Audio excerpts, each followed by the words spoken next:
So today I'm going to let you in on a massive problem that I see across our whole nation. And one of the big reasons we have such a massive problem with aches and pains, obesity, just general falling apart of our health and wellness. And it has to do with people not believing in themselves.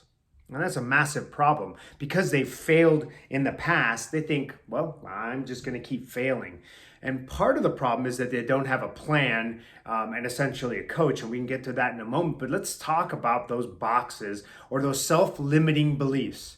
Again, these are self-limiting beliefs. Again, if I think I'm going to go into something like a jiu-jitsu tournament, I'm like, I am not going to be successful, or I'm going to take a whooping or whatever. That certainly can be, if it's your first one, you can't assume that you're going to be successful. I will tell you this, I haven't competed very much, but I always expect myself to be like, I'm going to be standing on that podium.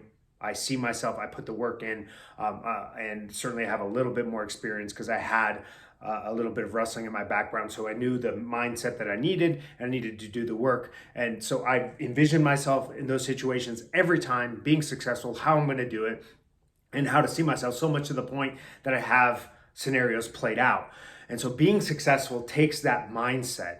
And we have a massive problem in our society because our health and wellness has gotten to a point. Well, first off, we're talking about health and wellness. Everyone has the right to health and wellness. If you don't have that, you probably don't have much. And so people are so beaten down, and they don't even say it. They're living their life as if they're living these choices like, oh, well, I choose to do this, and I carry this extra weight, or these aches and pains are like, it's just part of it.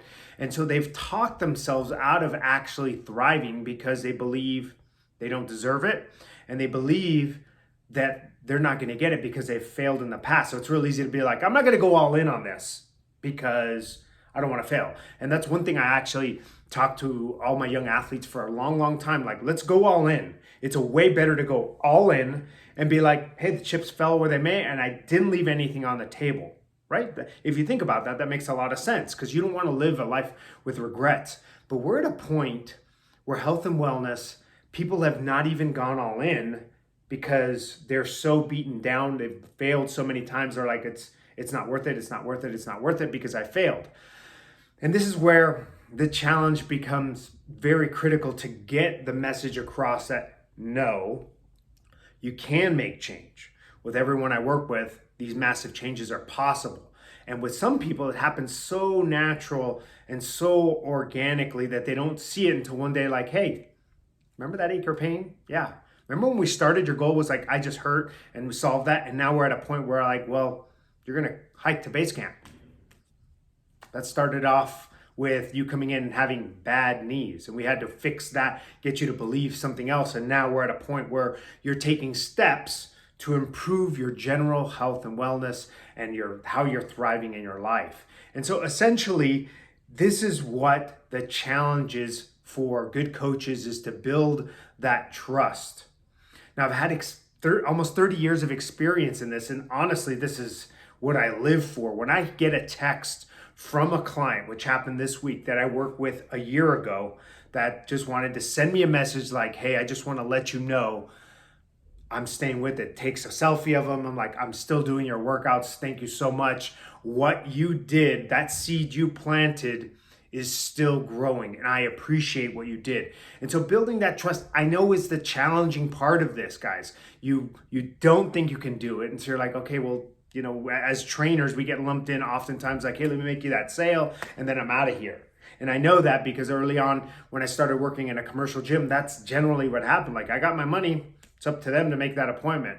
Like, to me, I'm vested with each of my clients. I have a relationship that I'm developing so they can reach out and go, hey, can you talk right now? I need to just talk. Yeah, absolutely. Because I know that's what it takes for an individual to thrive, to get into that nitty gritty, like, all right, let's get into the minutia of what makes you tick and what also is a limitation.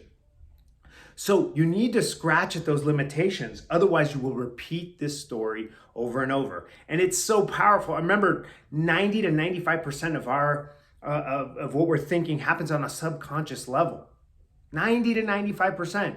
So if you're not making change and you're doing all the steps, you need to step back and ask yourself, okay, what self-limiting beliefs do I have? Because I have them myself. That's part of the reason I've struggled for many, many years to get out there and give these messages, because I'm like, I didn't believe in well, no one wants to hear my voice. No one wants, there's plenty of other people out there that are messaging better or better than me. And in the end, I realized like, wow, they're not. And in the end, there are going to be people that are listening to my messaging and it's going to resonate based on my life experiences plus my knowledge. And so trusting a coach is part of the critical component here.